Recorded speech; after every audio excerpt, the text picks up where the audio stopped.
And there we have it, everybody. We are now live on YouTube. What's going on, everybody? We got a lot to talk about tonight. We're going to wait for some people to start joining before we get to the big announcement we're going to be talking about. Here I am. I'm live streaming on TikTok as well right now, and we got people making comments over here. So I'm going to be going back and forth between comments on TikTok and on YouTube as soon as we get people joining. Welcome, everybody. All right.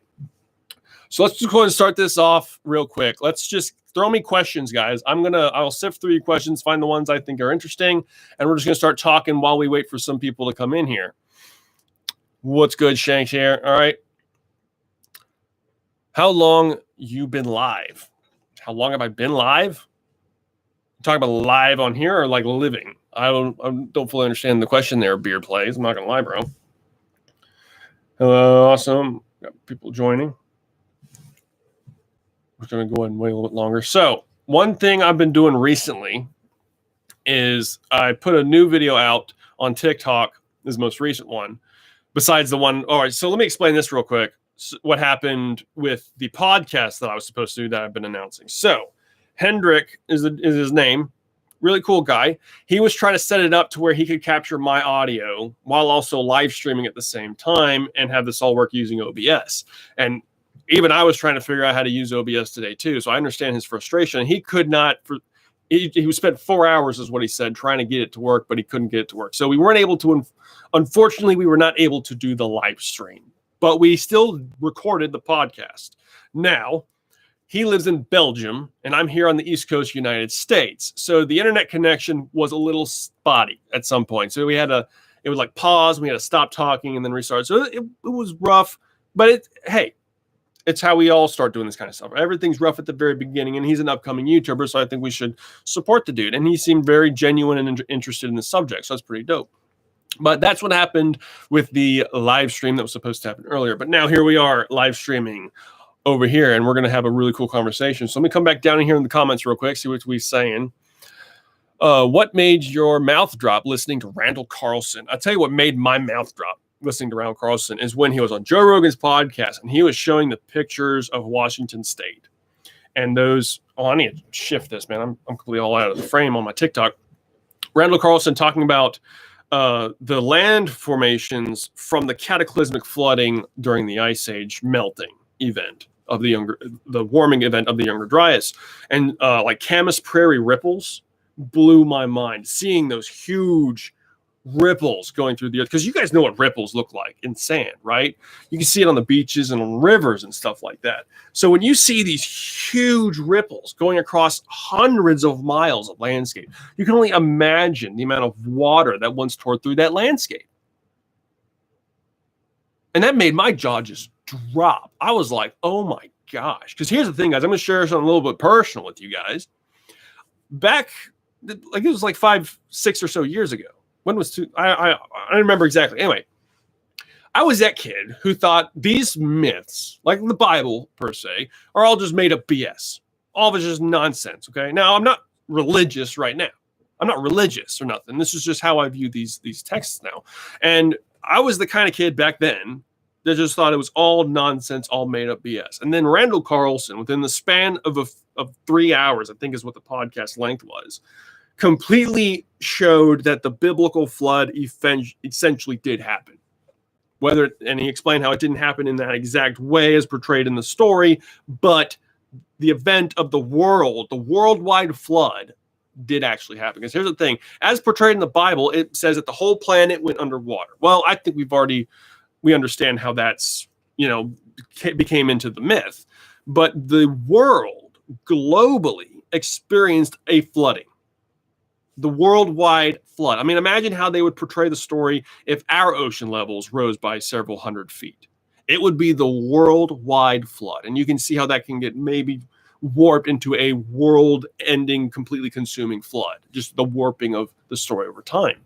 But yeah, it was definitely that blew my mind when that happened. All right, I'm going to come down here to TikTok, see what these guys are saying real quick. Love your content. Well, thank you. Everybody is giving me so much love right now. Thank you. Where do you school and what you study? All right. Now, growing up, I was homeschooled growing up my entire life. I had never experienced the inside of a high school until I was like a teenager when I was invited to a homecoming. Okay, so I was one of those kind of kids, those weird kids that knew how to do everything and was just capable of doing everything. That's how it's always been. But anyway, and so my schooling was through that kind of system, and it was what I needed, you know.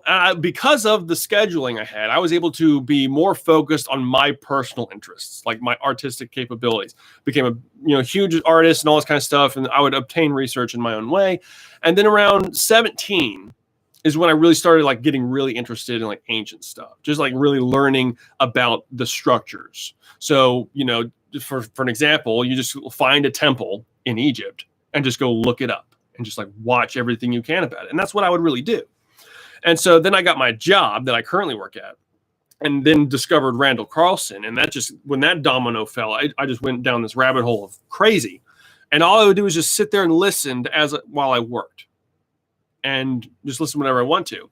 So what I would type in to do my research, I would find a subject that I found interesting, and I would type that in. For example, Younger Dryas lecture. And I would just type that in, and it would be a dude standing up in front of a classroom of people, quite literally, with a blackboard, a chalkboard, like something, or like a presentation board. And he just explains everything about this one specific thing.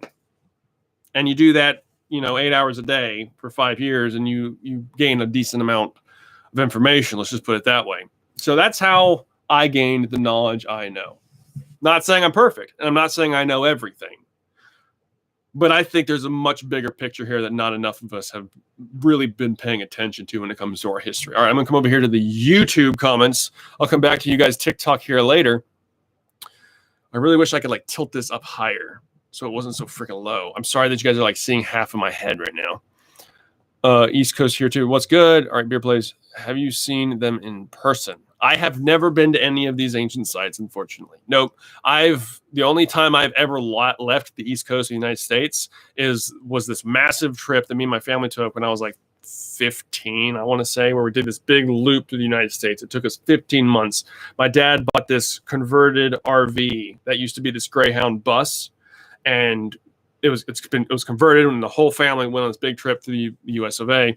And I really wish I had been more appreciative of history back then as I am now, because I would have viewed everything with a completely different outlook, especially, knowing where I went and didn't look. Like, for example, the Scablands. I went through the Scablands, and it was just, if I had only known how those were formed, man, I wish I could have done that. I would love to eventually go see all this stuff in person one day. That would be freaking dope. When the world stops being on fire first, that would be wonderful. If everything would just calm down. I don't know if you guys have heard about the murder hornets. Murder hornets. Oh my gosh. Like, what the heck is going on right now? 2020 is like, will be remembered, guys, like from like hundreds of years, thousands of years, maybe. Like, this is gonna be crazy. All right.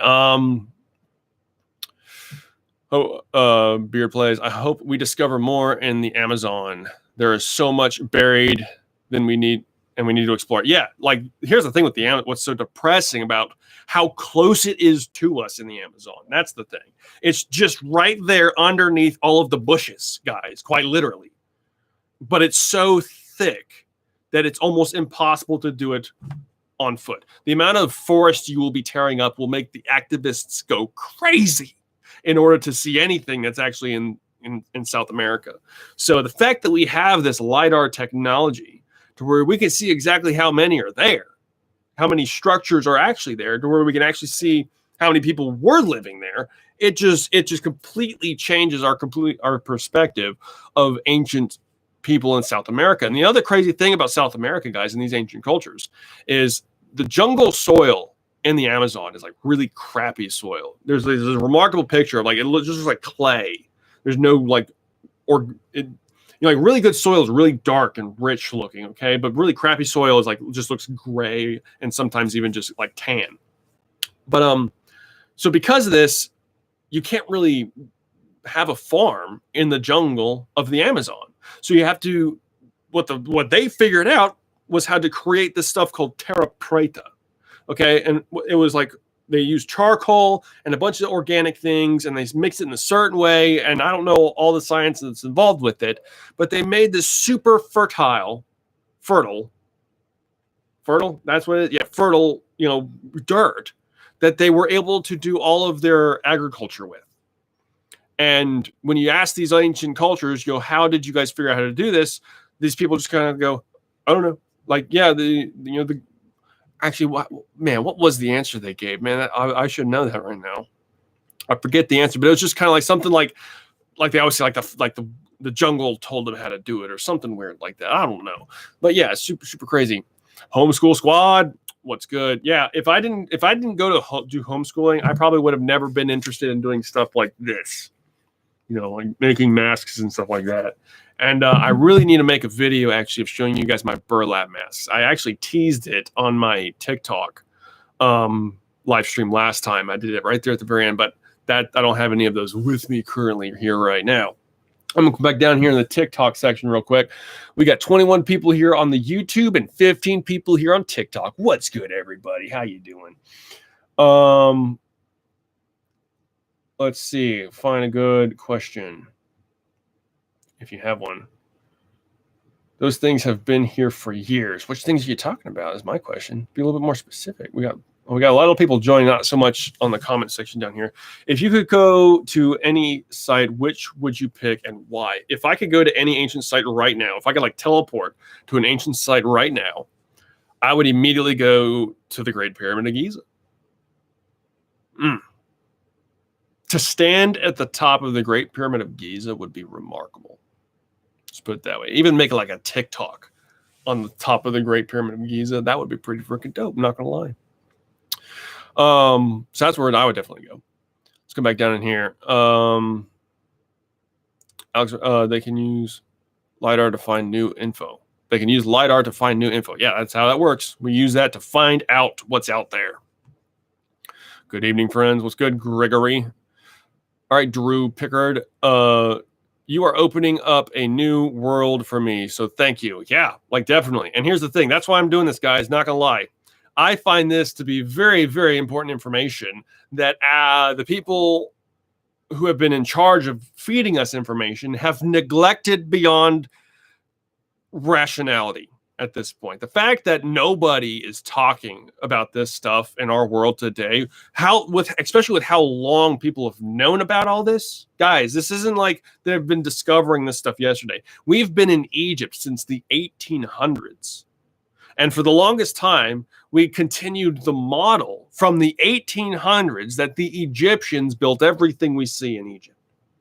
That's how old that way of thinking is, first of all. They didn't change it at all because of the stereotype, the way the whole Egyptology and the Egyptian government works, it's their funding. You know what I'm saying?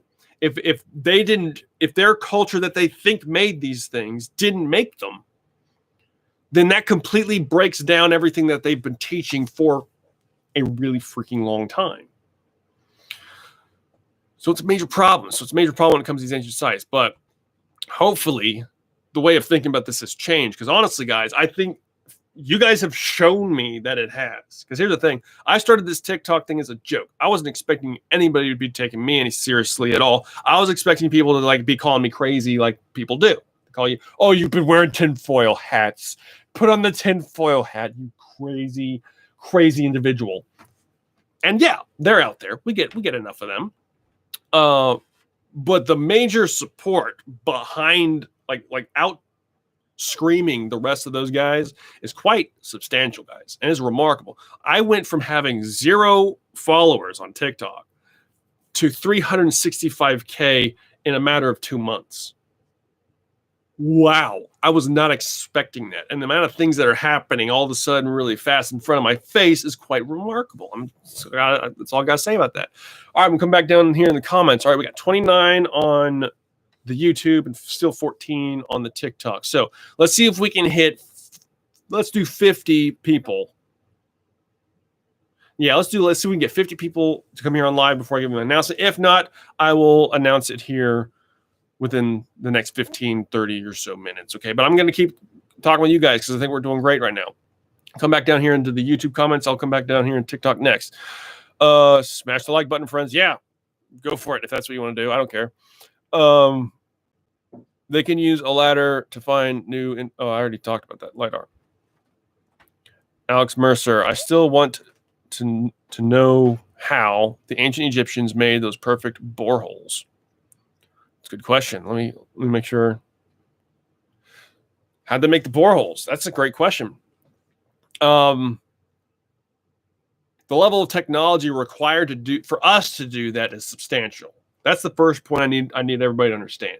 In order for us to punch through granite like that, through a hole that you're spinning this bit and it's going through there, okay? The amount of coolant you need to be spraying on that tool to make sure that it doesn't overheat and break is remarkable, okay? It's an industrial thing, and it has to be consistent spraying all the time. Go look at any type of mining where people are mining into the earth, and these machines that are spraying all this stuff onto this bit to keep it from breaking is pretty impressive.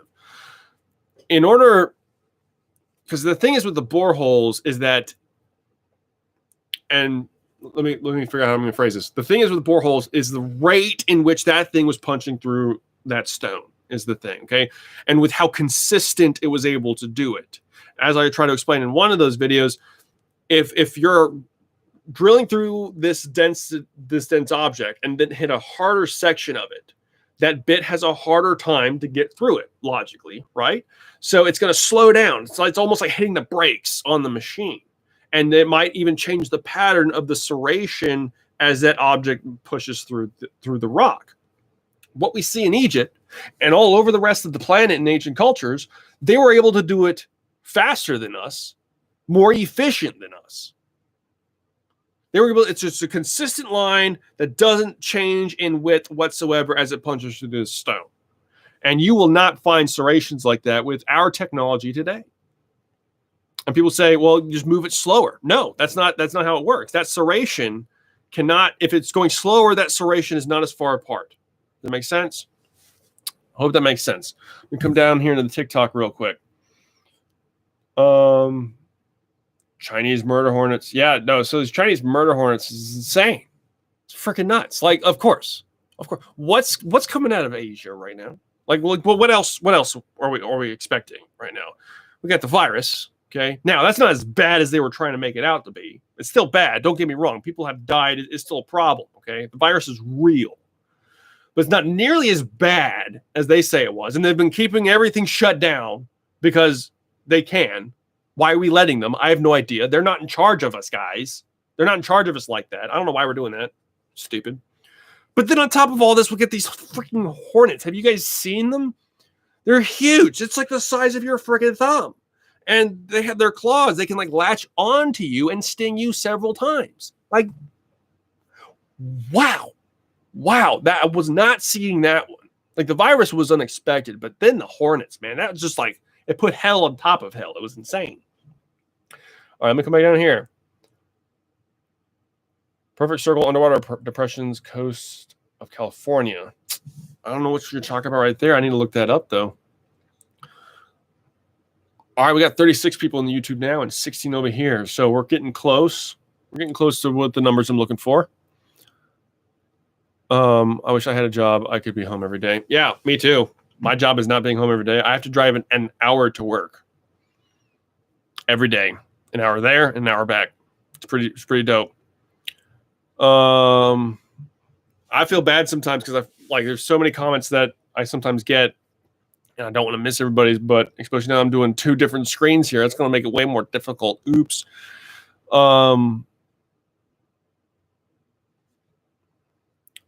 Thomas Abaros. I'm not going to pronounce that, Thomas. I'm sorry. Hey, what if we are the aliens that killed the ancient civilizations? Maybe they were stronger than us and we enslaved them to build. What if we were the aliens that killed the ancient civilization? Or you mean like we came?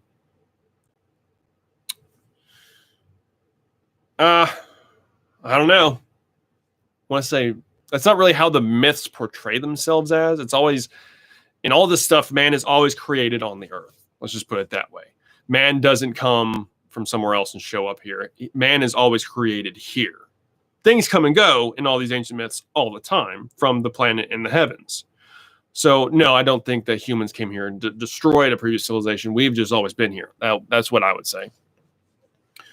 Come down here. Ken Becken, do you think we can find out more about ancient civilization pyramids if China let us do research? Well, yeah. I mean, there's pyramids in China that you're not allowed to research.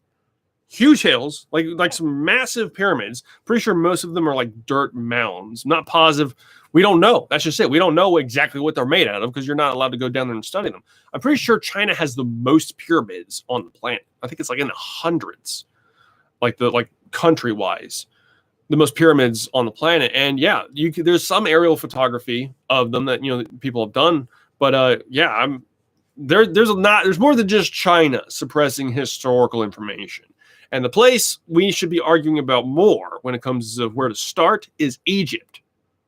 If we can determine for fact and get these academics to get off my ass that the Egyptians did not build the pyramids, that is substantial, guys. That is substantial. If we can get them to admit that, it's going to be a hard ride because it's been really hard up until this point. But hey, my thing is like, if you guys don't even know about what's going on, you're not gonna have any complaint or question on what's going on. You don't know about it. You don't know any better. But now that here's all this stuff right in front of you that's just been there this whole time and nobody's been talking about it. Now, spread the word. That's all you can do. The more people that know about this and can talk about it, the better. That's my view on it. That's how that works. I'm coming down here real quick. 37 people on the Facebook or on YouTube. 11 people down here. I've got people leaving. So we're going to have a special announcement here. I'm going to let it go a little bit longer. I'm going to go. It's at 9:22 right now. Is what time it is.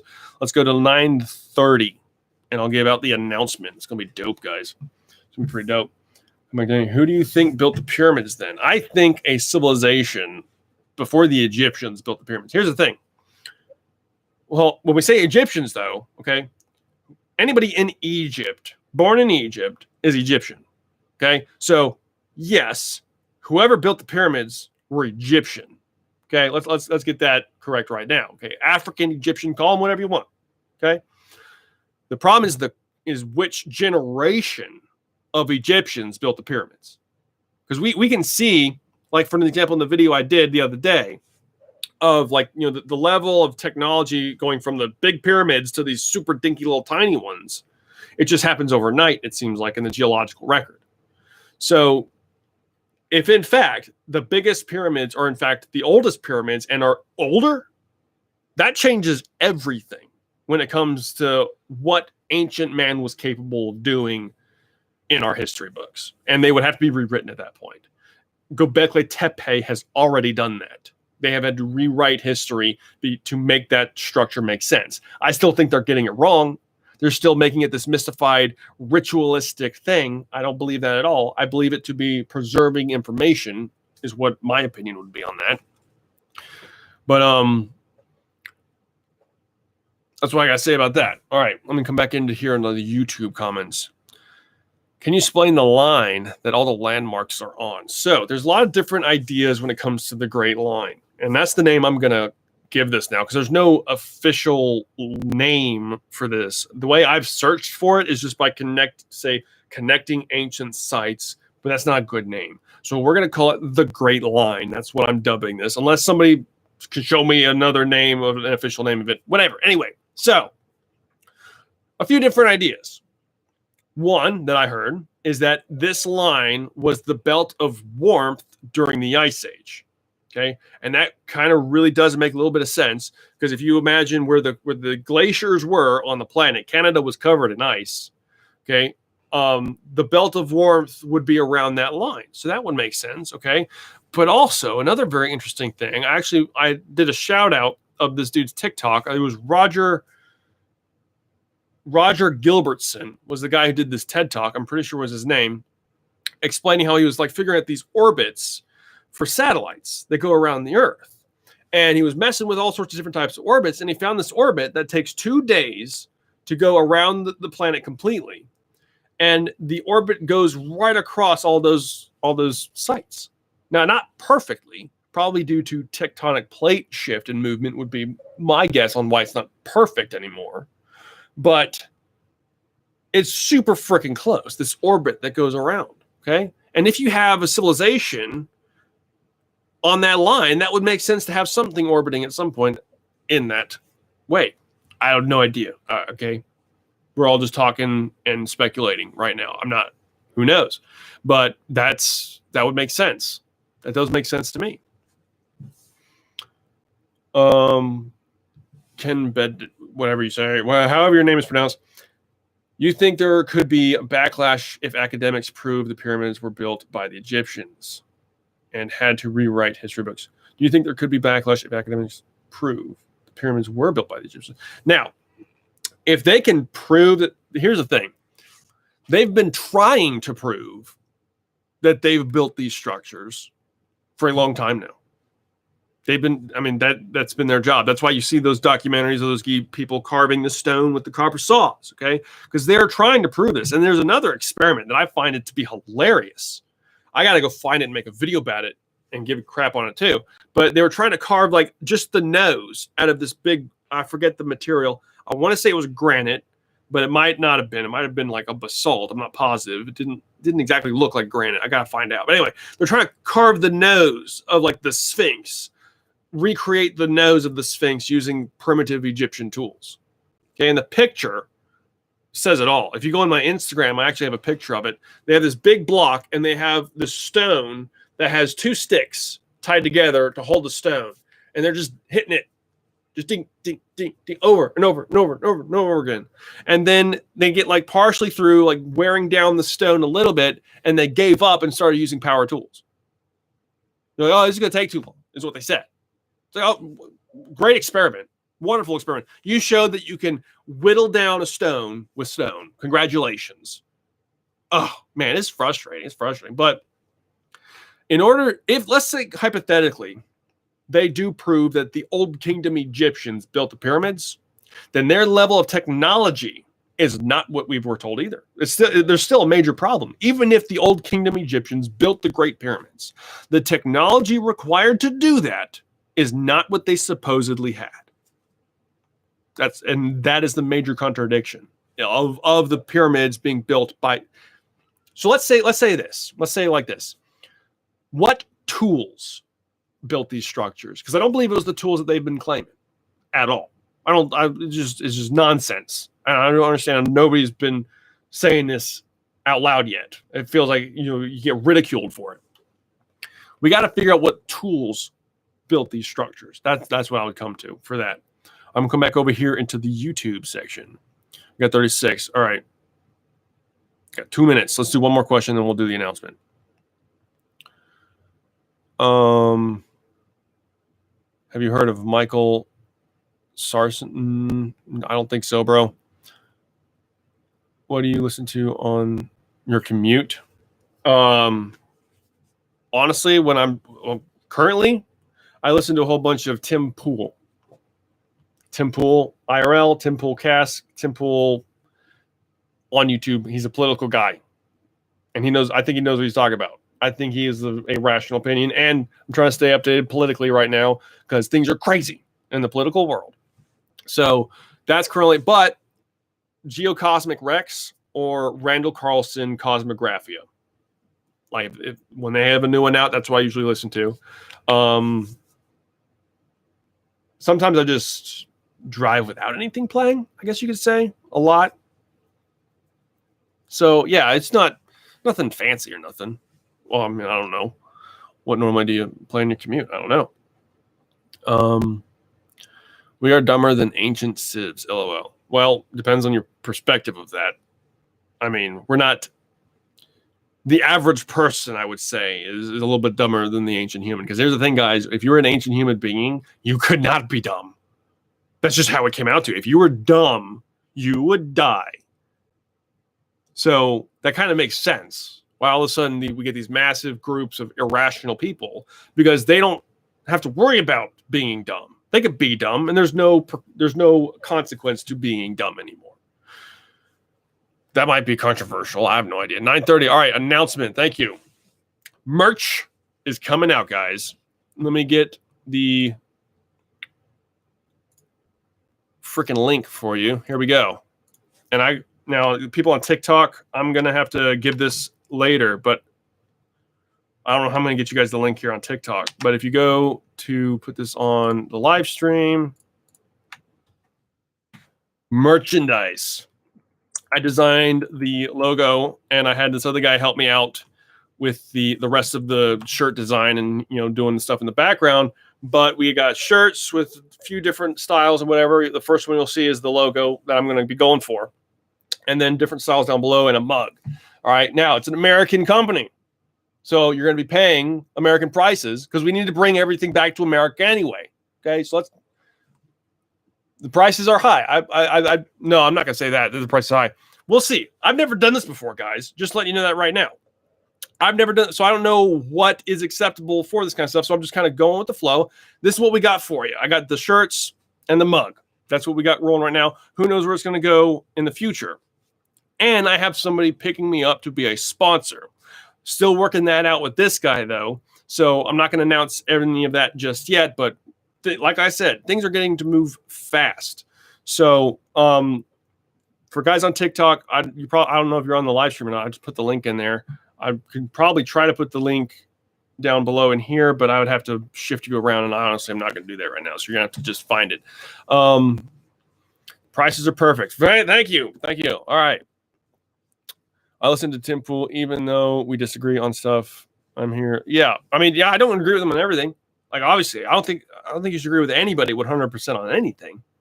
But the way Tim Pool gives the information is what I value the most. I don't agree with him politically on a few subjects, but the way he presents the information to give to you, he's really freaking good at it. And he's hilarious. Like, I love watching him get angry. Watching him get so upset is just, I love it so much. It's great. So how the t-shirts work, if I remember this correctly, okay, is that, once they get a certain amount of orders, they process it and then ship it all out. So depending on how many orders they get, and I forget the exact numbers, it might take a little bit of a time before you actually would see the shirt show up at your door. But that's out of my hands at that point. It's just how the system works. So you have to buy it and you'll eventually get it. That's how I hear it. So, but we're going to see where this goes, guys. Like, I think a lot can actually come out of this. Like, the amount of support you guys have given me so far so quickly. And I got people that are like, do you have a Patreon? Do you have all this kind of stuff? No, I don't have any type of way of receiving any money because, honestly, I have not wanted anybody's money. I mean, even on, like, people on TikTok, I feel bad because I have no way of getting, like, these, like, coin things you guys give me off TikTok. And because I don't expect anything from you guys. I don't feel like this information should require you to give anybody any money. History and the understanding of where we've been should be open to everyone, in my opinion. So that's kind of why I've done it the way I have up until this point. And now this guy, I've been talking with this guy about doing these shirts, and we're just going to see what comes out of it. Well, I don't know. We'll take a look at it. I appreciate you. Thank you. I appreciate you. The designs are awesome. Does it ship internationally? Oh, that's a good question, sir. That's a wonderful question. I don't know that off the top of my head. I apologize. I'm very sorry. Let me come down here into this real quick.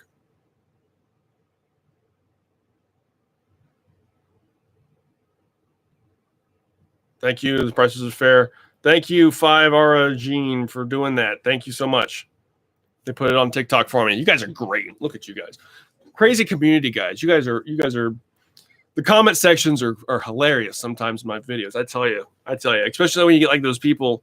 So some of the just if you like go through the conversations you guys are having amongst yourselves, I was kind of like, man, you guys are like, some of these people are vicious. I'm like, whoa, you guys need to chill. Yeah, chill. People take things way too personally. You guys need to relax. Let's have an intellectual conversation, not get heated. The problem is that's really hard to do in such a short little gap of characters. Okay, it forces you to sound douchey, and upset when you're probably not. You're probably just genuinely like, hey, this is actually probably this. And that person reads it as, oh my gosh, you're so freaking stupid. It's like this. It's just how it's just the crappy way of communicating via in these messages. I was wondering if you could have a look at Michael Tellinger presentation, talk with you on stream. Okay. I'm going to need to remember this name then, because if you told me to do that, I totally forgot to do that last time. Oh, I did look into that guy a little bit. Okay, I got to do a little bit more before I start to claim anything with him, though. But yeah, I will look into him further. I don't take things too personally. I'm out of here. Wow. See what I'm saying? That's what I'm saying. Like, what is this? What is wrong? I know, dude. I'm just joking. Let me come down here to TikTok real quick. Make sure. Oh yeah, no, we're gonna copyright everything. I'm working on that still. We're definitely going to be doing that. You know anything about the Parthenon? Not enough that would be any different from what anybody else knows, probably. I believe that humans did build the pyramids, but we lost so much knowledge to the Great Flood when every civilization has a story of the flood. And yeah, I mean, basically, that sums it up pretty good.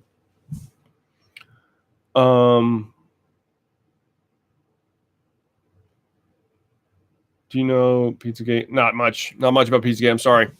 So the other thing I was trying to do earlier, which I was getting so frustrated with it. I was trying to make it to where I could screen share with the YouTube people, so we could do a bunch of stuff. I had a bunch of things like planned out, and then when I got here to my place and started like working with this OSB software, the audio, I got major freaking audio problems, and I did not want to put you guys through that. So hopefully next live stream I do next Sunday, I will have all of that figured out to where I can then share my screen and we can actually talk about some stuff in a way more efficient way than me just blabbing to you guys in this little stupid square that I'm in right now. Okay.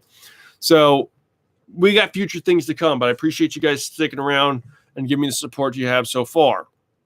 Let's come down in here. Tragically hit grandma. Academics believe the Sphinx current face was carved from a previous larger head. Yes, it was. And the reason for that is because the head is way out of proportion to the rest of the body. Okay? And especially with how like perfect everything else is in Egypt in proportion and symmetry. The Sphinx's head is way off. So this is what potentially happened. The Sphinx was something else. Let's say it was a lion. Not saying it was before. There's a lot of the people that say it was a jackal. Let's just say it was a lion for now. And it got like carved, and how it was carved. Let me go over this real quick. Okay, imagine complete bedrock. Okay, when they move all the sand out of the way, there's nothing but bedrock, and you dig this trench. Well, actually, there's this big rock sitting up here above the rock. It's called a bolide, I think is what it's called geologically, but I'm not positive on that name. Bolide. That's not the right name, but anyway, that they used to carve the head in, and then they dug this huge trench out around to create the rest of the body and the legs out in front of it. But here's the thing. This is also the thing of how they carved this stone. It wasn't them chiseling at the stone and like bringing away baskets of material. No. They carved huge, massive, multi-ton stone blocks and lifted them out of the pit and then built the Sphinx temple directly in front of the paws of the Sphinx. All the stones. I'm getting ready to do a video about this on my TikTok as well. The stone temple, the Sphinx temple in front of the Sphinx, are the stones from around the quarry or around the perimeter of the Sphinx enclosure. Huge, massive stone blocks that look freaking old as all get out. The amount of sand erosion on these stones is remarkable. Where was I going with that? Hold on. Oh yeah. Okay. So, and from weathering, which it went through, it probably got really distorted over time. And then the Egyptians show up and they carve and do whatever they want with it to make it look however they want. There's already got this body there and it looks like a cat, and they were super into cats as it was. So it's like, yeah, we're going to make it look like a Sphinx. Well, was it originally a Sphinx? I don't know. I'm coming down here. He's proof that a lot of different technologies with live videos of how the Egyptians built the pyramids.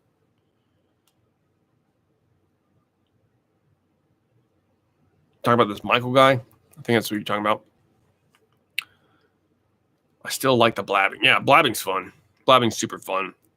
OBS is super easy. Yeah, it's super easy, but I literally just downloaded it today, and I was trying to do stuff with the YouTube, like trying to figure out how to make it work, and I don't think I was making it work, and I had no way of knowing if it was working, and I didn't want to put you guys through a bunch of nonsense tonight because I couldn't, because I was freaking stupid. So we'll do it next time. We'll do it next time, though. I'll definitely get it right next time.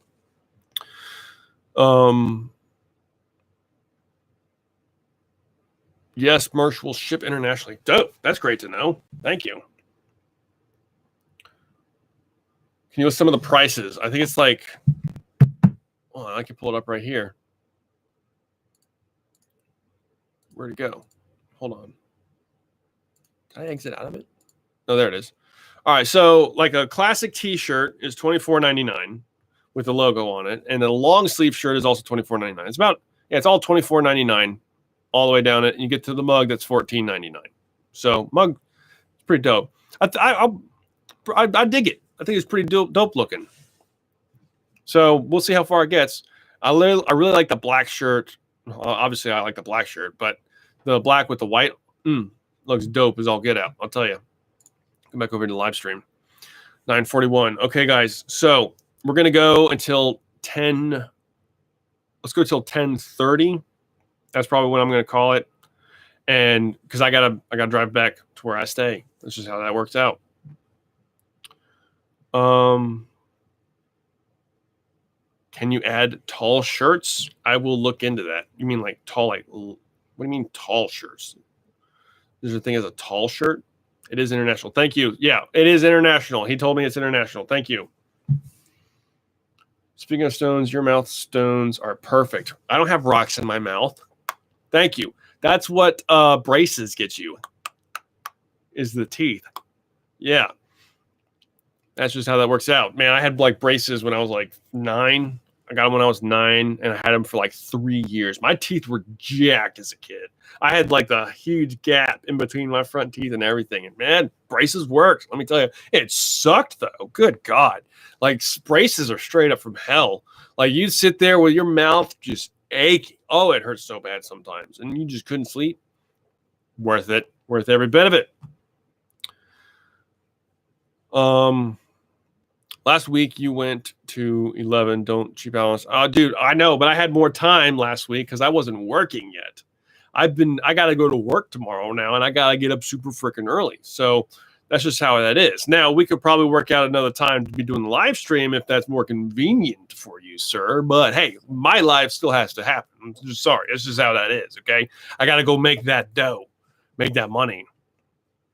I will do me, man. Not like that. I will, you know what I meant.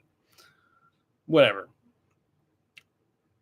What's good, Jesse? What's up, dude? I enjoy your video so much. Thank you. For longer torsos and to tuck. Okay, I will look into that. You know what I'm saying? I will look into that. Found you on TikTok. Keep up the work, man. I'm going to try, bros. Really trying. Now, here's the thing. It's eventually going to get to a point where I'm going to run out of information that I remember off the top of my head is the thing, okay? Everything up until this point has literally just been me thinking about a subject, like condensing a little bit of information, like finding a few numbers and whatnot here and there, and then finding all these pictures and then making the TikTok video on the edge of my bed where I've been staying. That's how I've been doing this. And it's starting to get to the point where I have to like sit there and think, like, what have I not covered yet? And I have, ideas coming, but eventually I know I'm going to get to a point where it's going to be like, oh, I have like the gap. Like, what should I make a video about? But hopefully before then, I will be back here in my actual place making YouTube longer videos about this kind of stuff, going more in depth and whatnot and research and whatnot. So it's going to be dope. It's going to be dope. We're still at the very beginning of all this, guys. I just gained a whole lot of followers really freaking fast, okay? I'm still at the very beginning where everything is just like for example, I have like paper. See this light? I had to fold this little piece of paper. This is my my diffuser right here up against that light. It's super cheap a budget right now, guys. I tell you. But let me come down back here into TikTok. See what you guys are saying down here. Do you think the pyramids produce any sort of energy? I wouldn't be surprised, honestly. that makes a lot of sense. If you get like I'm going to do a video on it. Actually, this German scientist, I don't remember his name, he took the dimensions of the pyramid and shrunk it into this really small scale. I remember the exact size of the scale he was using, but he made this super little tiny pyramid. Okay, and he started like shooting different types of magnetic frequencies at it. Okay, and different sensitivities and stuff like that. I forget the exact word they were using in the article. But anyway, and the way the magnetism interacted with the shape really focused it all into this like really nice like long beam, I guess you could say. And in fact, it was such a remarkable discovery that I'm pretty sure they're getting ready to start using this kind of stuff in solar technology.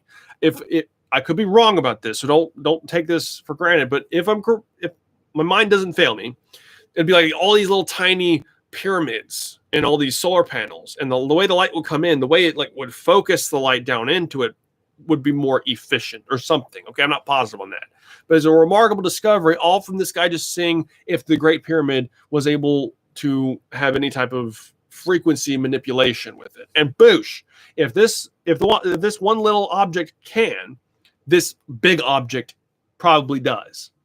So imagine this structure, its purpose is to contain. Oh no, I remember what it was. It wasn't that it shut it down to the ground. It's that it contained it within inside of it. Like it focused it at the very center of it. And what do we see at the very center of the Great Pyramid? But the king's chamber. The king's chamber is at the very center, essentially, of the pyramid. And if you also imagine that if the structure and the shape of it already does this, just by its geometry, then possibly putting that whole river system, the water system underneath it, roaring water to vibrate the rest of the structure, who knows what could possibly come out of that type of natural energy. Wouldn't it be just amazing one day if they were like doing a dig somewhere in Egypt and they broke this massive wall of like this water duct under the Giza plateau that's been like dormant for thousands of years, and water begins rushing underneath the Great Pyramid again, and all of a sudden you just start hearing this buzz. It's just like, whoa, and it just like gets louder and louder and louder, and then also sparks start shooting out the top of it. That would be amazing. That's all I gotta say. That'd be amazing. Is that the case? Fortunately, I don't know. I just don't know. Light refraction. No, it wasn't light refraction. It was something to do with electromagnetism. I'm pretty sure what it had to do with. And the stones we find in the pyramid, like granite and limestone, have very high electromagnetic properties. They can like quite literally transfer electricity. Like there's a video of this dude who has this plate it's a conducting plate, and he puts all these different types of stones on top of it, and he holds his little metal piece up to it, and sure enough, there are sparks coming out of the stone into the rod he was holding. And it's like, woo, that's crazy. Hey, you're live again. Yes, I am. Here we are. Have you heard? Oh crap! Have you heard of GMAP? No, it's QMAP. No, I have not. Thoughts on the Antarctic and Arctic dome at Civs there? Arctic domes? I have not heard of Arctic domes. If there are domes in the Antarctic, that is very interesting. Are they ours? I don't know. I don't know what you're talking about. In New Zealand, there are ancient Asian petroglyphs that predate the arrival of the Polynesians. There's a lot of interesting stuff in New Zealand. There's this wall claimed to be a natural formation, is the claim. I forget the name of it. It starts with a Z, I think. I'm not positive. But anyway, it's this crazy wall that looks like polygonal stone masonry. Not like crazy, shapes, but the way the blocks are cut to where there's just perfect seams going through these stones, make like with the stacking of them. And these crazy angles that they have, like on the surface, it's like you see a wall here, and then it angles again, like so. They say it's a natural formation where the ground, or where this rock during earthquake just broke into these perfect straight lines. And the reason why they have to say this is because the date they give for the rocks is being 330,000 years old. Or was it million? I don't even remember right now. I want to say 330,000, but it might have been, no, it wasn't a million. It was 300, at least 330,000 years old is how the date they give on this. And if it's man-made or made by anything intelligent at all, that would be a major problem for the historical history books. Let's just say it like that. Okay, that'd be real bad. So they're going to probably commit to it being natural for a very long time. It's going to take a push to find out if that's actually been man-made or not. How do you think they moved the stones? That's a really good question. Now, here's the thing. Moving the stones, guys, in my opinion, is not the problem. Now, it's impressive. Don't get me wrong. Humans, if you put enough of them on or behind something or in front of something, we can move a lot.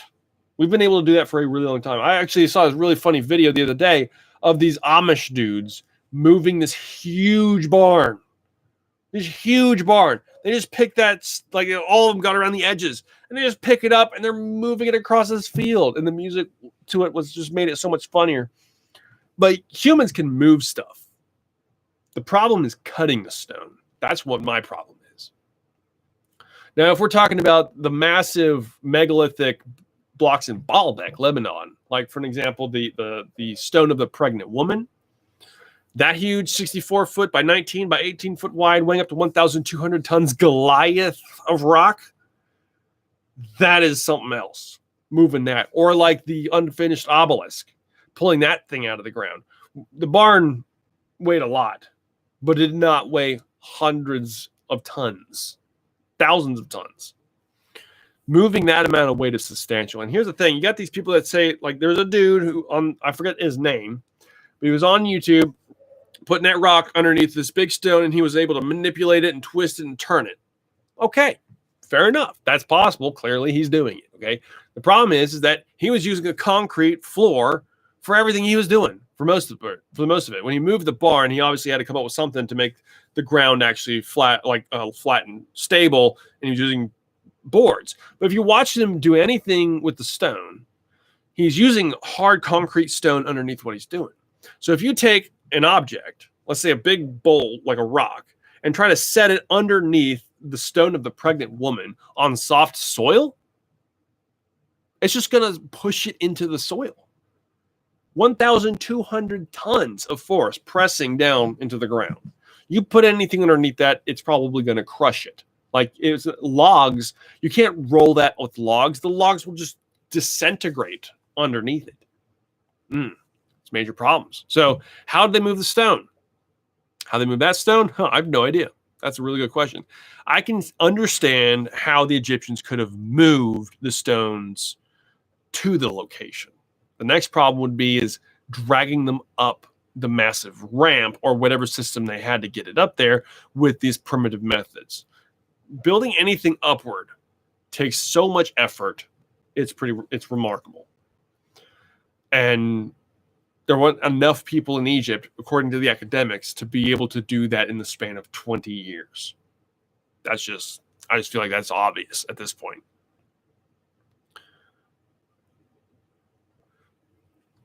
ML, you should all stop asking stupid questions you can Google. No, they're asking me the questions right now. If they can Google it, go ahead and Google it later. If I don't know the answer, I'm not going to give you something I just make up off the top of my head. I'll let you know if I don't know something. But yeah, you can go Google stuff. You just need to chill, ML. Just chill. We're having a cool conversation. Let me come down here. Back down here. What about the elongated skulls in Peru? You think they had the brain power to build these pyramids? Well, they had brain power. What kind of brain power? I have no idea. The thing is with the skulls is that Brian Forrester on YouTube, guys, by the way, I mentioned him in the video about Tanis. He has paid for some studies to be done of the genetic DNA or like the genetic stuff that they find within the enamel of these skulls. And they are human, okay? They are human, but it's very weird, okay? Especially with the way the skulls are. Like the brain capacity inside the skull is larger than our skulls. Okay, there's more brain inside that skull, and that cannot be achieved by manipulating the skull of an infant. Okay, the brain inside will always be the same size.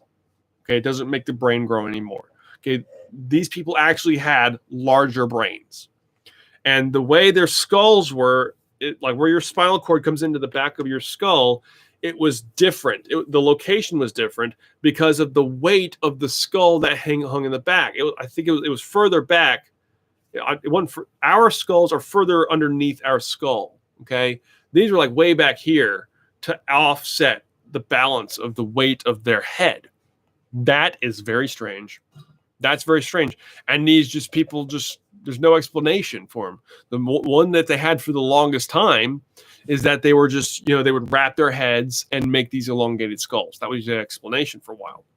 But Brian Forster on YouTube has done some great videos on those skulls. And he's actually like shows you pictures of them, and he's like walking around them in the museum, showing them the different features and stuff. So super cool stuff with that. Have you heard about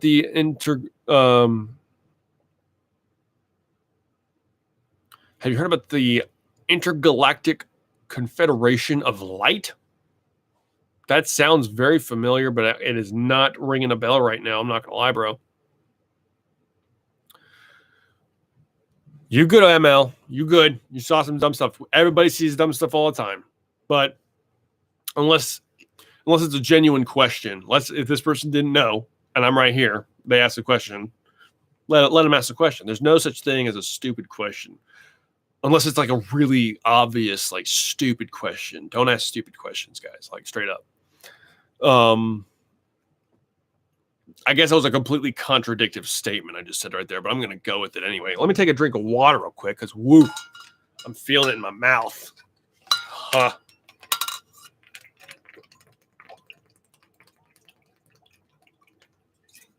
Very good. All right. All right, so I'm going to go ahead and give off the announcement again if people have been joining and leaving and whatnot. The announcement in today's video is merchandise. Okay, I'm going to drop the link down in here again, and I don't know if that's definitely not the link I was about to drop in there. That's somebody's name. Don't want to do that. I'm going to give the link to the merchandise. Got t-shirts, long sleeves, and stuff with the Phantom Universal logo. I'm getting that copyright. Going to be some copyright on that. And that's what we're going to be right now.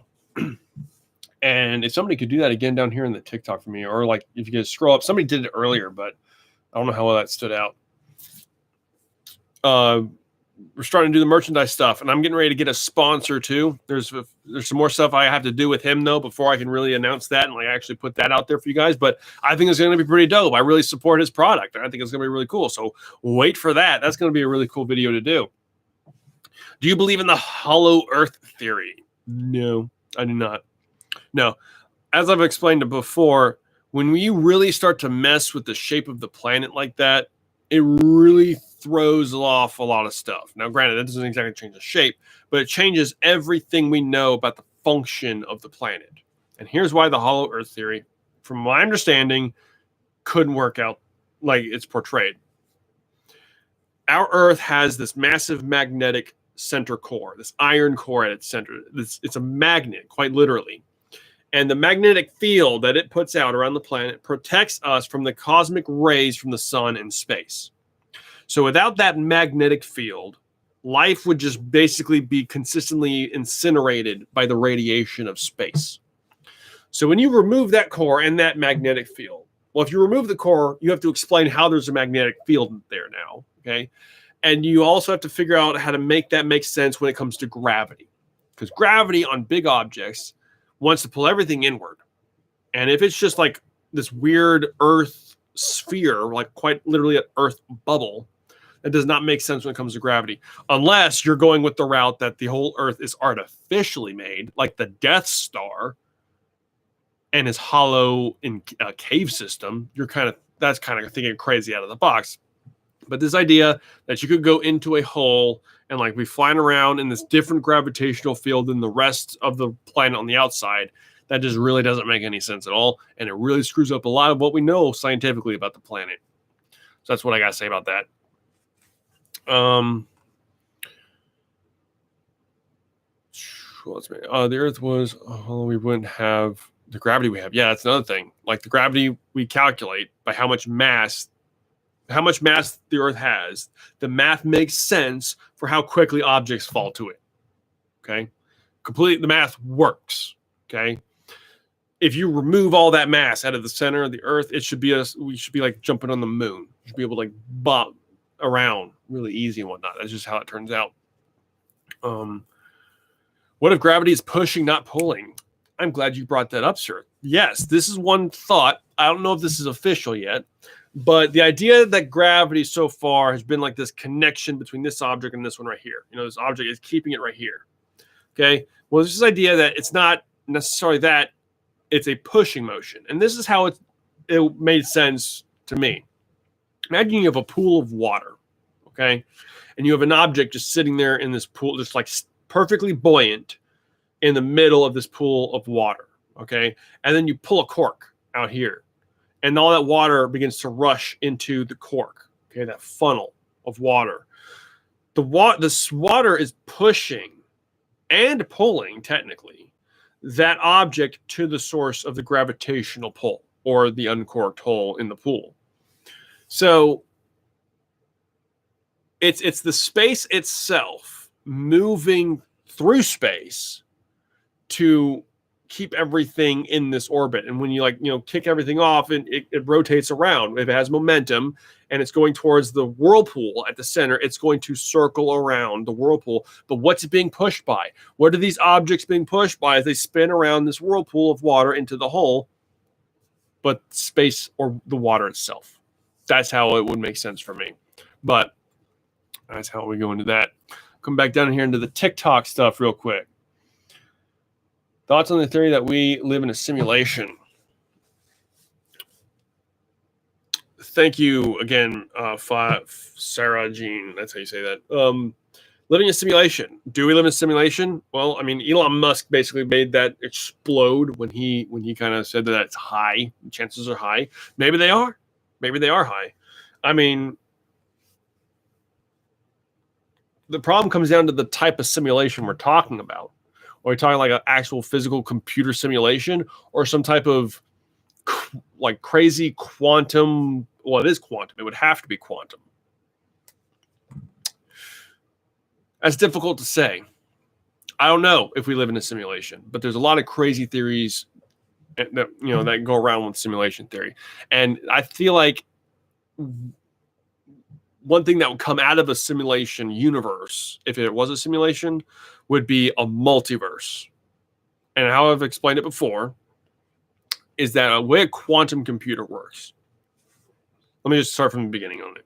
If you imagine a maze of stuff and you're trying to solve the maze, okay, you can only take one path at a time to get to the solution. Computers do that way faster. Okay, like the speed of light fast, but they can still only take one path at a time to figure out the maze. A quantum computer does all of the possibilities all at the same time, basically instantly, coming out with the solution instantly, like so fast it's crazy. Okay, so if we're in a simulation, I would imagine it'd be something like that, where there are multiple equations of your existence happening right now, all the time, forever, basically. In one of the simulations, you didn't get up out of bed when you did that one morning, so you missed that one thing. Or I don't know. It's really a lot of speculation on my part when I'm talking out of my ass like that, guys. I'm not gonna lie. But yeah, don't know if we actually live in a simulation though. Vatican has everything locked up. Vatican has a lot locked up. Their library is substantial, if the rumors are true, which I believe they are. I mean, I can only imagine what they're keeping from us. And there's a lot of really weird stuff when it comes to like the Vatican and retaining like events that took place not too long ago.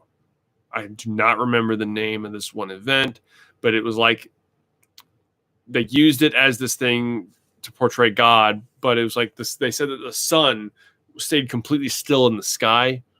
There's like probably like thousands of people saw this. This is like a recorded event where thousands of people saw the sun stop in the sky essentially, and then it just got turned into this big fascination, like where like all these people hallucinated the same thing at the same time. It's kind of what it got turned into, and then just disappeared. I don't know. That's kind of weird. The sun just stopping in the sky. What if there was just like this object hovering in the sky that was just super bright, and they thought it was the sun? I don't know. We're talking about like more simple-minded people. I think it was like 500 years ago or something like this is when it happened. Not positive on that. Don't take my word for that. I don't remember the name of any of that stuff. I mean, Fatima man. I guess I said Fatima. Let me check. Let me see. Fatima event. I saw it. I would recognize it. No, it wasn't this one. Actually, it might have been that one. I think so. Yeah. Fatima is I'm pretty sure it's the event. I gotta go look into it. But yes, thank you.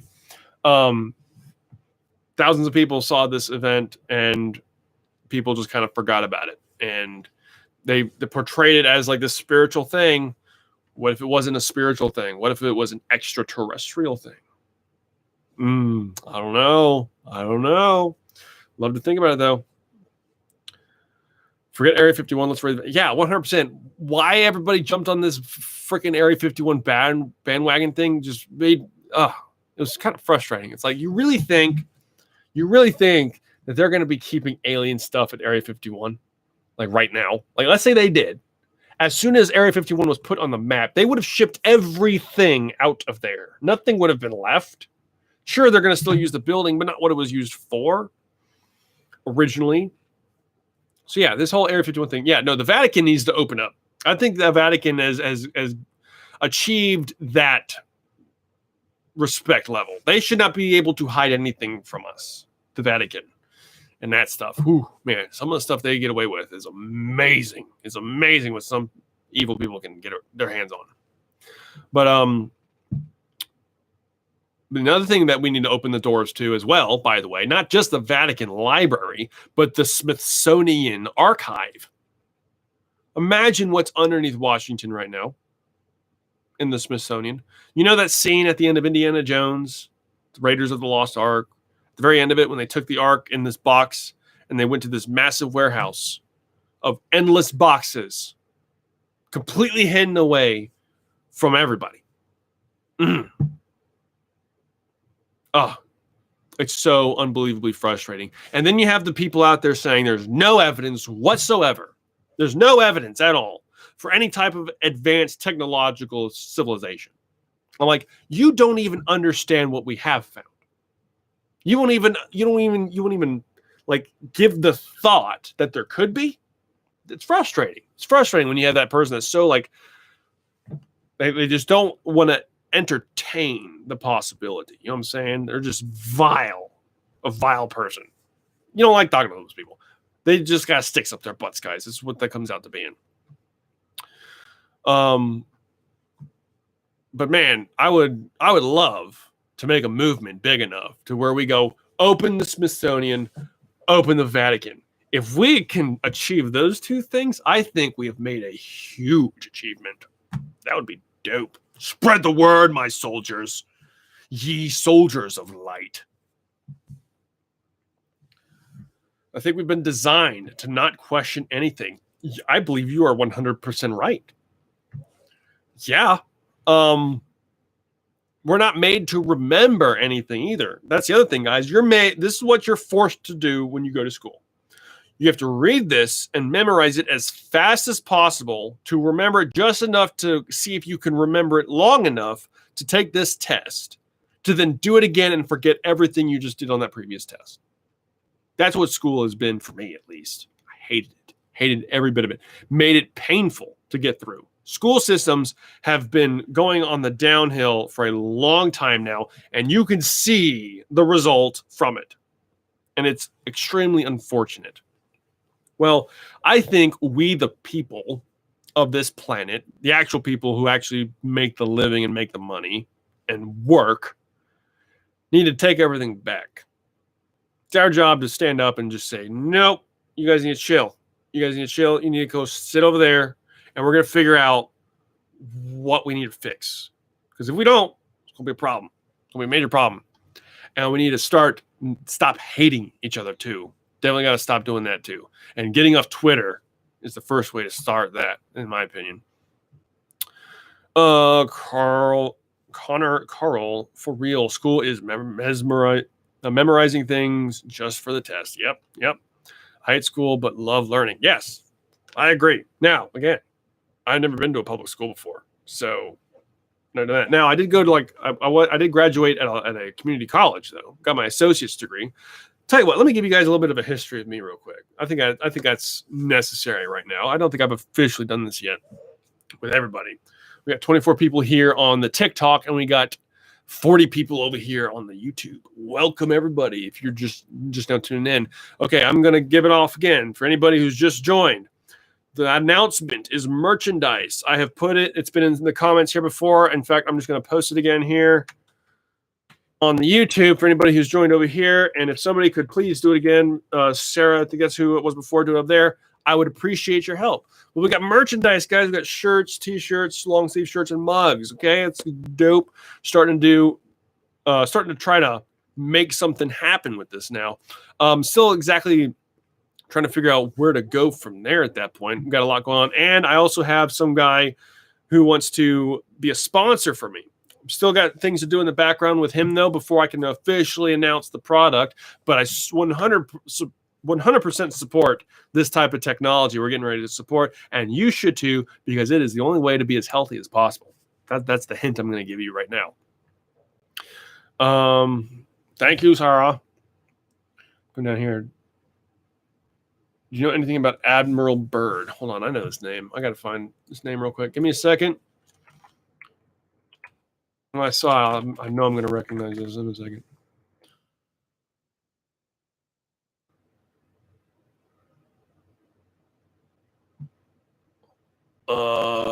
That dude does look familiar. What did he do, though? All right, I'll get to that later. That looks familiar, though. What's good, Discover? Woo, you're back. What's good? Thank you. The Vatican would be easier to raid. Okay, all right, hold on. Slow down. The Vatican would be easier to raid, just a bunch of priests trying to beat you off. That was a good one. Okay, no, we shouldn't be raiding. Okay, when you use the word raid, things get destroyed. Okay? No, we calmly walk up to the door, knock on the door as this massive group of people and go, you're just going to step aside. Please just move. We're going to go downstairs. We just want to look. That's all we want to do. Okay, I don't want no glass broken. If you break glass, you lose. You immediately lose what your motive is when you start breaking glass or shit. Okay, don't break anything. Don't ever break anything. We got to do it chill. For an example, January 20th, 2020 in Richmond. That was a great example of walking up and going, no, we're going to do this a different way. I'm going to let you guys go find out what happened on January 2020 in Richmond. And you might find somebody in the crowd that you might recognize. We should have a Phantom Universe Discord. Oh, yeah, the Discord. Thank you. I got to find the link to that. We also have a Discord all set up, guys. I got to find the link for it.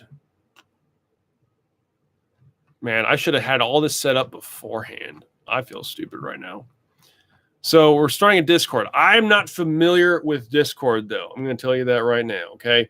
So I'm having this other guy work on the Discord for me to help out.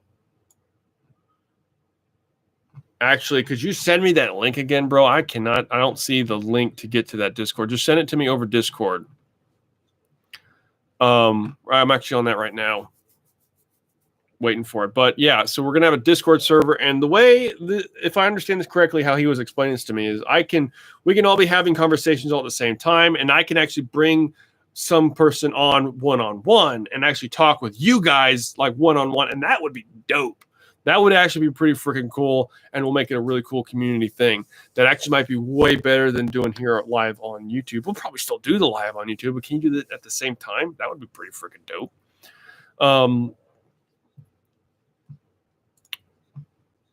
Where is the link?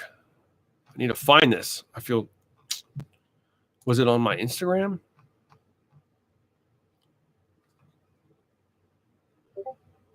Oop, I hear a bloop. There it is. Very good. Thank you. All right. There's the Discord. I just put that on the YouTube. Okay, so that's where I just put that link on there. Is Sarah, you were on point last time. If you want to do that again, join over from TikTok. That'd probably be best. If you guys are on TikTok, the best thing to probably do is come over here to YouTube to get the actual link I'm posting on here. But that's gonna be a Discord. I'm gonna work out exactly how we're gonna do the Discord, and then I'll do an announcement when we start to do that kind of stuff. But we'll definitely be doing that. So just go and start friending on the Discord is what we'll do. Let me come back down in here real quick. What do you know about the deep state? The deep state, if it exists, dun, dun, dun. Got to put that disclaimer in there. The deep state is a group of people controlling everything. A group of people that you don't even know exist. No one knows they exist. That's what the deep state, in my opinion, is. Nameless people pulling the strings of everything we're watching happen. That's the deep state. Is it that connected and perfect or not? I wouldn't say perfect, but are they as good at it as the rumors say they are? I don't necessarily know. I feel like the world kind of right now is like imploding. It's hard to say about the deep state. You get into like this really crazy political realms where nothing is certain. Nothing is certain with the deep state on that kind of level. So I don't know exactly. Wrong link. Did I give you the wrong one? Wait a minute.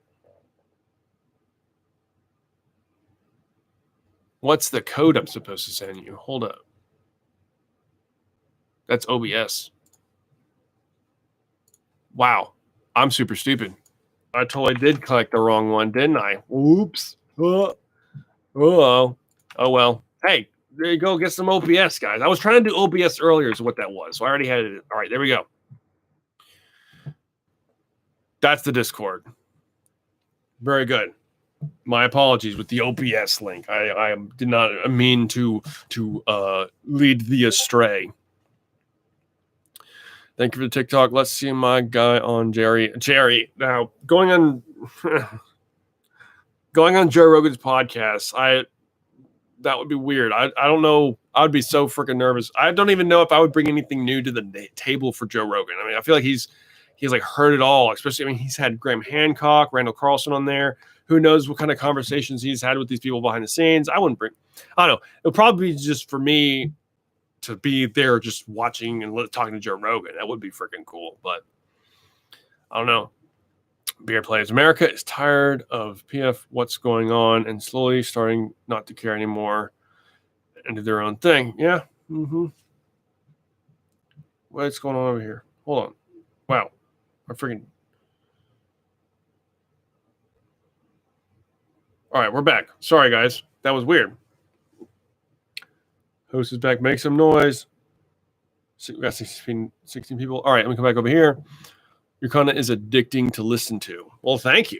And here's the thing. All right, I eventually plan on coming over here and doing longer YouTube videos. That is absolutely in the plans. It's just currently right now with my living situation where I'm at, I am not able to produce the videos I want to put on the YouTube. So I'm really just been focusing on the TikToks right now. And this is what I'm probably going to end up doing is I'm going to go through each of my TikTok videos again on YouTube in longer length videos. I'll just literally use it as an archive of topics to then come back over here and do it again, but with more information. I think that would probably be the best way of doing that, and we'll see how it goes. It's gonna be pretty dope. Yeah, I got it. I totally accidentally clicked copied the wrong link like a moron. Giving you guys some OBS stuff. All right, let's see. Let's come back down here, back into TikTok. Have you heard anything about the Q map? I have not. I have not heard about the Q map. That one's new to me. Military-industrial complex is the deep state. Yes. Yes. And gosh darn it, which president was it who warned us about the deep state and the military-industrial complex? Crap. I don't remember off the top of my head, but there's been a president who came out and was like, you got to be careful. You got to be careful about the military-industrial complex, the network of people in control of all that kind of stuff. Yeah, it's on record essentially as being in existence, the deep state, back in those older times, and people just forgot about it because you're called a conspiracy theorist if you have your own opinion and you think about things in a different way. I don't know. I can't wait for a YouTube video about the vent holes in the pyramid. Those are crazy. The vent holes, well, that's what they're currently called. Are they actually used for vents? I have no idea. What do they call them? The holes in the Queen's chamber don't come out. They're blocked off. It's like it's closed. So it's not so much of a vent at that point. I don't know. It's kind of weird. Let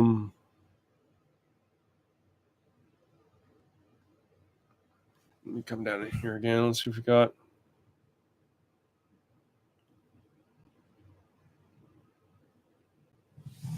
I guess I'm gonna have to look up Q maps now because that one's new to me. Trying to think. Man, I totally lost my train of thought of where I was going with that. I'm trying to remember it right now. I'm sorry. Do you believe there is a secret in the Sphinx? Yes, 100%. They've been denying there were passageways underneath the Sphinx for a while. Like Zahi Hawass was adamant that there was nothing going on underneath the Sphinx. And then Bush come to find out, guess what? There's stuff underneath the Sphinx. Oh yeah, by the way. And then he does this documentary explaining these passageways, and they don't even show you all of the stuff. Yeah, Zahi Hawass, man. That guy gets on my nerves sometimes. But I was doing some research earlier about the Emerald Tablets, and I was reading through it, and there's a lot to read through the Emerald Tablets as it is, but there's this one portion where it's talking about the Sphinx. Now, it doesn't necessarily say it as a Sphinx, but it says the human head with a lion body. I wonder what that is. And how there's chambers underneath it and what's in the chambers and whatnot. And I got to find the quote because I don't want to get it wrong, but I'll once I find it, I'll do a video on it. But there's definitely stuff going on underneath the Sphinx. Do you believe the truth about the pyramids is hidden, or that we just don't know the truth? I don't think we know the truth about the pyramids yet, is what that is. I don't think we have enough information about the pyramids to know what's going on with the pyramids. And where I think it's going is for it to be some kind of technological machine. It does something. I believe it has a function. The same way when our civilization crumbles and ends, thousands of years later, the Hoover Dam is going to be this huge dam where all the metal has been rusted away and vanished from all the, the humidity of everything, and then just be this concrete rubble in this massive valley. And these ancient people are going to go inside that thing, and they're not going to understand the function of that dam. They just think all it does is hold back water. When no, in reality, it is a power plant. It creates electricity. And I believe the Great Pyramid is the undiscovered electrical dam in front of us. Once we figure out how to figure it out, I think it'll just blow open the door on what these ancient people were actually capable of doing. And once we discover that, it's amazing. And we already know the Egyptians had an understanding of electricity. It's with a Baghdad battery. If you've never heard of those, it's this ceramic pot that had this copper like rod in it. And I think there was another element of it. I can't remember exactly. Actually, let me just look it up real quick to make sure I get this right. Bag. And this is kind of how I wanted to do this. Is like I'll be like searching stuff, and we'll be like reading and talking about stuff in the future YouTube live streams I'm going to be doing when I actually figure out how to do the capture while also living with the OBS stuff. And apparently it's super simple, but earlier I was having a really hard time with it. Baghdad battery. Diagram. Yeah, okay, so it's just a pot with a copper rod in it with a bunch of acid with it capped off. That's basically what it is. And it produces a little tiny amount of electricity. Actually, no, there's a rod that goes inside of the copper. It's probably some type of... Anyway, I'll do a video on it at some point. I plan on doing that. But if you have enough of these pots, these Baghdad batteries lying in a room with all of them connected by copper little tiny wires, you can actually generate a pretty decent amount of electricity. It will shock you. You will feel it.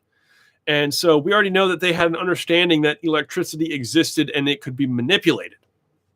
And just from when we discovered electricity, back in like the late or the early 1800s, what was the dude's name? I'm horrible with names off the top of my head. That's one thing I always have to go back and research to find and do a video on people's names. But the guy who discovered electricity up until now, they had no idea what they were going to do with it. They just discovered it. They just noted this, they could do things with it. All of that technological achievement until today, you can fit in just this small little tiny gap of time in this huge timeline of human history. Imagine how many technological achievements have happened. Oh, it just makes your mind melt. Just makes your mind melt. Just in the last 200 years, have we gone from basically nothing to going to the moon and space, and here we are getting ready to go to Mars. Supposedly, going to Mars is going to be freaking insane. If they can actually pull that crap off, if they can put people on Mars and be sustainable, that would be amazing. Do I think those people are ever going to come back to Earth alive? No. I think those chances are extremely slim if they're ever going to come back. If you go to Mars, I think you're going to be staying on Mars for a very long time. Unless we somehow come up with a way of, having everything already be there before we get there. That's great. Oh, no. I keep hearing noises. Is that you trying to contact me? I keep hearing weird noises over here. Oh, no, it's my Instagram. Gotcha.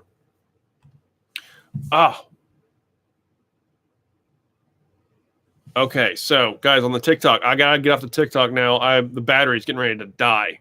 So if you're on the TikTok, we gotta go on the TikTok. So I'm gonna come back over here to the YouTube. If you want to keep up with the conversation, come to the YouTube stream on Phantom Universe. Till then, I'll see you guys later. All right, TikTok is over with. Got to put that down. Sorry, guys. All right, come back down in here. We can put people on Mars now, just not it's just logistics problems. I mean, dude, I definitely think we can definitely put people on Mars. Now, I wonder what the solution is going to be when it comes to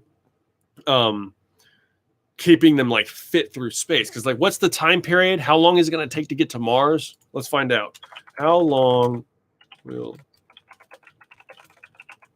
to Mars? Here we go. 150 to 300 days. So about a year. Okay, so that one guy, Scott Kelly, he was in space for a year. And he had some pretty substantial medical problems when he finally came back down to the gravitational field of Earth. Once he came back down, his body reacted to gravity in a way that I'm pretty sure I read this story where his legs swelled up so bad because the blood going like pulling down to his legs weren't used to it anymore. So it would just pool the blood into his legs. And it's like, oh, that sounds so horrible. I'm pretty sure he had to like lay on his back for a long period of time. I feel like my camera's all sorts of screwing right now. Is it focusing? Focus. It is so not focusing right now, is it? That is so obnoxious. Then you spend a certain amount of time in there a day. Well, what are you talking about? Maybe they will like centrifugal pod to simulate gravity. I mean, yeah, I mean that's the way it makes sense to simulate gravity is the centrifugal force. I'm pretty sure one of the problem is with that design is how dangerous it is. Because when you have, if you're trying to go from one end of the disk to the other and you're trying to go through the center of it, apparently like the way the centrifugal force works and you try to like, well, I mean, I'm going to get that so wrong. There was something about it to where it really was dangerous for the people inside of this tube that's spinning. Okay. The problem is with putting people inside something that's actually spinning, and it can basically make you ping pong through the whole inside structure of the disk that you're in. So, which is why in Interstellar, that's really the best way to make that work, is to have this huge cylinder to where there's no chance of you being able to like jump high enough to where the force that's holding you down would have a different effect on you. Does that make sense? I hope that makes sense. But we'll see. I'm really excited to see the amount of technology that our species is getting ready to create. It's going to be freaking dope. Joe Rogan had a guy on his podcast who been to space, and they talked about the gravity issues. Which guy was that? What was his name? I feel like I might have seen that. But yeah, when there's no gravity, stuff is weird, guys. Stuff is really weird. Like doing like anything with water just looks like a nightmare. Like the way like the water droplets just begin to fly all around the room and whatnot, like snot and tears. It just floats, man. Could you imagine like sneezing and just seeing like this blob just like floating out in front of you? Actually, it would be freaking horrible because you probably like sitting there, you sneeze, and like somebody like gets like slapping their face, this massive loogie. Ugh, that'd be horrible. That would suck. I guess the size it would need to be is unrealistic for now. Yeah, for now. Don't forget that word, for now. Let's see if I found a question that I might have missed up here.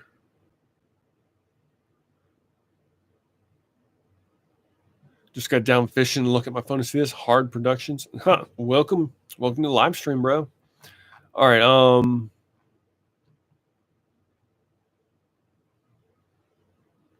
Full cycle of actual orbit. What are you saying? Hold on. Odin said the ethos is part of the deep state plan. Oh, yeah. Let me come over here real quick. Give me a second. So, some cool stuff to research if you guys want to on your own time. Okay. The Firestone papers for the Younger Dryas impact hypothesis. Randall Carlson on his podcast, Cosmographia, has gone over a whole bunch of that stuff in his podcast. But going actually and reading the actual scientific papers is also, in my opinion, super important.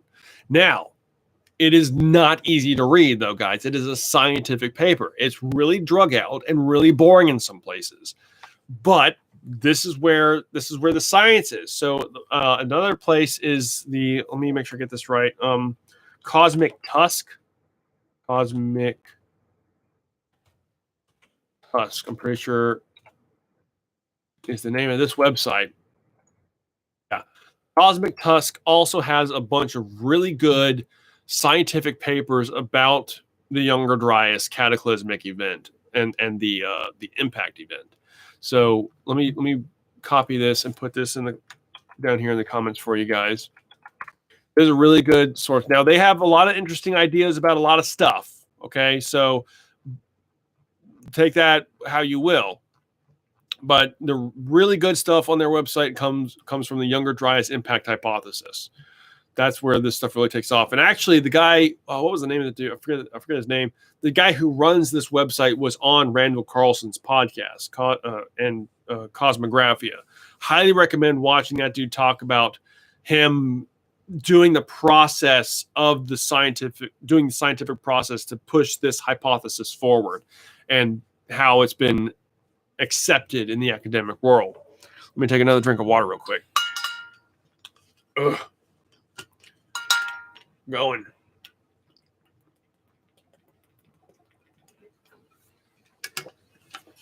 All right. Buzz Aldrin. What about him? Joe Rogan had a guy on his podcast. I don't know. No. I don't think he had Buzz Aldrin on there. I feel like I would have definitely noticed that. Well, we got to find out who that was because I definitely want to hear that guy talk. Do you think we could ever produce technology like the technology we saw in the Navy video with or without help from aliens that made it? Yes. And here's how. The solution, in my mind, to kind of make an object move the way they described it moving is by removing the biological creature that has to control it. So it's basically a drone. So imagine this kind of a drone where you have all these different rockets pointing in all these different directions. Okay. And it's able to just go like just shoot and do these crazy maneuvers that a plane with wings cannot do. It can literally like do this grid pattern in the sky, like a drone. Okay. It's just using rocket propulsion. I don't know what it's actually using, but that would make sense. That definitely would not fly like a plane, and you could probably outmaneuver basically anything.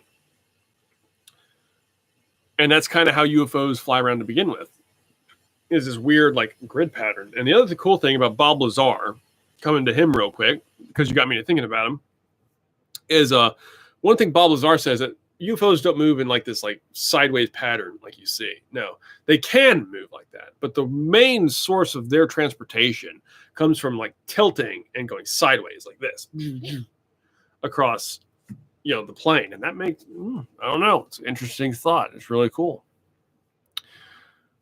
Bob Lazar on Jerry, there is a special on Netflix about him. Yes, Bob Lazar was on Joe Rogan's podcast. And it was a really good podcast. And he also has a documentary on Netflix about him. Highly recommend watching that too. Bob Lazar is a really important character if you want to do anything to do with ufology. If you don't know who Bob Lazar is and you think you're into aliens, you're not into aliens. Let's just put it that way. I swear to God, I saw the Jerry podcast with Michael Mazzamino. I guess I should pronounce that. Now I can't find it. Well, gosh darn it, sir, you can't find it. What are we gonna do? Like I can't do anything with this information. Come on. John Glenn. Hold on, who's John Glenn? Let me look at him real quick. John Glenn. Was that him? Hold on. Sorry.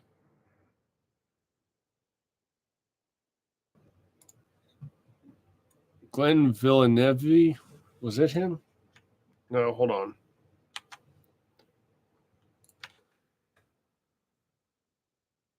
No, that's not him. Nope, it wasn't him. There is such thing as time zones. Yes, there are. Because it is after 10:30. Look at that. All right, I'll tell you what. I'm going to do 3 more questions. You guys give me 3 more questions, and then we're going to call it a wraps. Okay? So let me have it. I really, really, really want to be able to figure out how to do this darn live stream while sharing my screen type thing. Because we can go so much more in depth when you guys can actually see what I'm talking about. It's going to help out so freaking much. What's your favorite color? Black. There you go. All right. What's your favorite food? Dude, I love McAdoo's hamburgers. McAdoo's hamburgers are the best. These are some crappy questions. These are stupid questions. I'm coming back to ML thing. No. Beard plays. No. Come on. Give us intellectual. I guess you guys want to know a whole bunch about me, but we'll save that for another one. I didn't mean to say your questions were stupid, Beard plays. I'm just teasing, okay? Oh, Tom, that's a touchy subject. What are you talking about? Tom DeLonge and the Stars Academy. I think Tom DeLonge has been bought and paid for. That's what I think Tom DeLonge is up with. Anytime you get into ufology and you get that person that comes out saying that they have people behind the scenes that are leaking information, yeah, I believe there's people in the behind the scenes leaking information, but I don't think they're giving him everything. I don't know.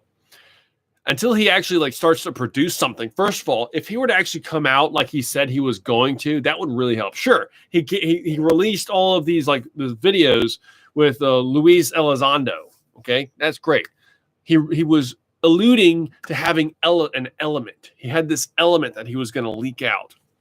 When was he on Joe Rogan's podcast talking about this stuff? How long has it been now? Why are we waiting? If there is something that needs to be known, let us know about it. Like, gosh, come on, let's get it over with. Just tear the Band-Aid off. Okay, I hate this slow crap. Can we please figure out if aliens actually exist in the way that they've been coming in and out of our atmosphere? Please, God, save us.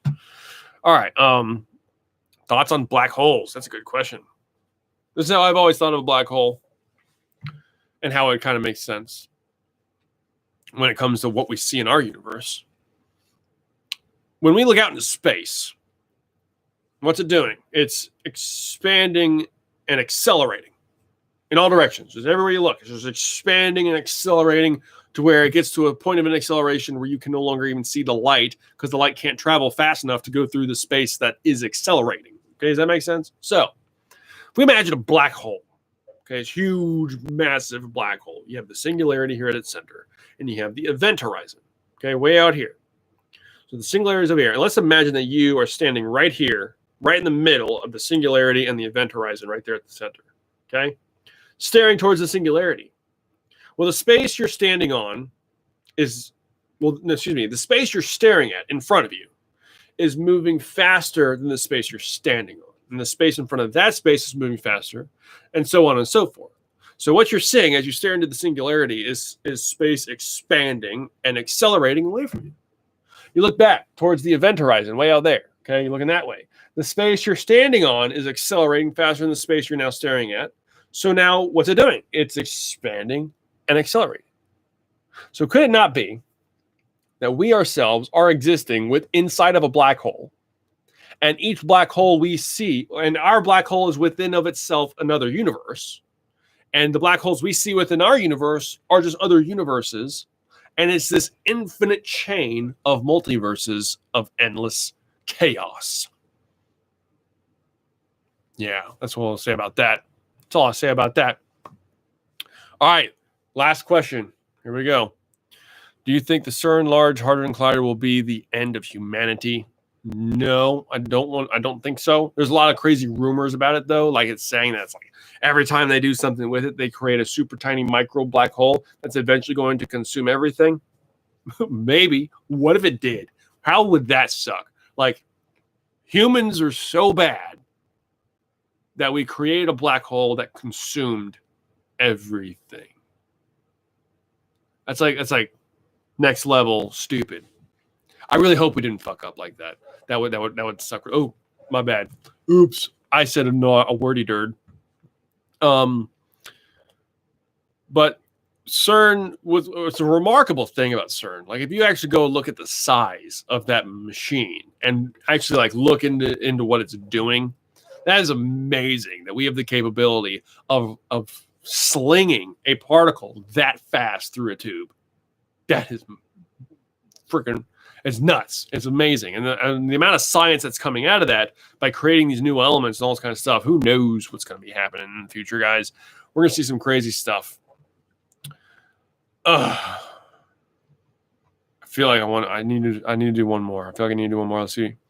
Thoughts about megalithic structures in North America. We don't, there's a lot of very interesting places in North America. I feel, I'm probably going to get the name wrong on this one. I think it was like Giant's Playground. No, I don't remember. Hold on. Let me see if I can find it real quick. Type this in. Montana. Ooh, was that it? Giant's Playground in Montana. This is a really interesting place where you just have these huge rocks that almost looked like they were purposefully stacked.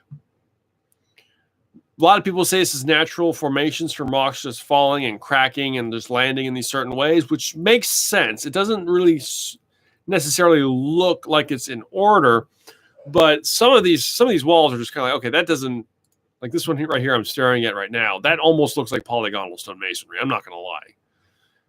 And if there's polygonal stonemasonry in North America, oh my gosh, please.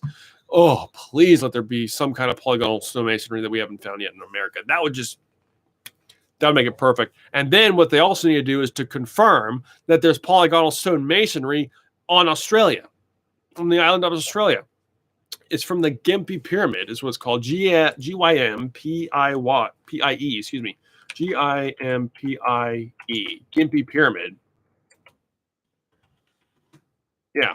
It's this rumored pyramid to exist in Australia that people think is all folklore nonsense, where supposedly these people took these stones from the pyramid to build the wall to this church over in the town of Gympie. They had to transport these stones in decent ways. And so the stones are really interesting because they don't fit perfect anymore because they've been changed.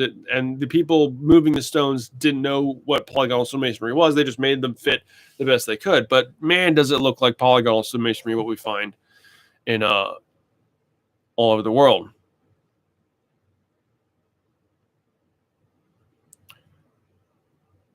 How do we get better as a species? That's a very good question, and this is the one I'm going to end on. How do we get better as a species? You know, I think our major problem is, guys, and I think not enough of us understand the consequences of our actions anymore. And just like an everyday thing, like let's say you throw something out the window of your car for some reason. Let's say you neglected to give a specific person the attention they required. I think a lot of us have become too self-absorbed and selfish in our own ways to actually be the giving, kind people I know we can be. And I believe that our turning away of the ancient books of our ancestors has been the leading cause of the problems we see today. And I'm not saying to use these books as a way to 100% live your life. But if you do not apply the principles of what the wisdom of these books have to teach you, then we get the world we see today. That's the way I look at it. You know, for an example, just to come back to this book, is, you know, like the Bible. I'm not saying that the Bible is any more important than any other ancient text, but just the basic principles in that book of to be the best person you can be, to be self-sustaining, self-reliant, kind, generous, selfless. Not enough people heed the words from our ancient history. Because these books are us, guys. It's the worst of us and it's the best of us. And the reason why you have to read these books is to know how bad we as humanity can be and how great we can be as well. And strive to be the greatness. Because we only get the bad from humanity when we forget our past. Because if you don't know somebody's already made that mistake before, you're just ignorantly walking right into the exact same trap. So it is time for us to wake up and be the better people we can be as humanity to reach for the stars one day. Because we're not going to be able to do that the way we've been fighting. In order to reach the stars like I think we should and we need to, it's going to take the whole globe to finally pull their heads out of their ass and go, okay, let's stop fighting. And that's what we need to do to start. And on that note, everybody, I'm going to head on out of here. I've got some things I need to do, and I think I got to drive home. But I appreciate every one of you. Again, thank you so much for all of your support. I'm going to be producing as much content as I can. Again, I have a link. I'm going to just post it down in here one more time. For anybody who has just joined in here, there's a link right there, and I'm going to put it in the comments below of this video later on. But I appreciate every single one of you. And you guys have a wonderful night. Later.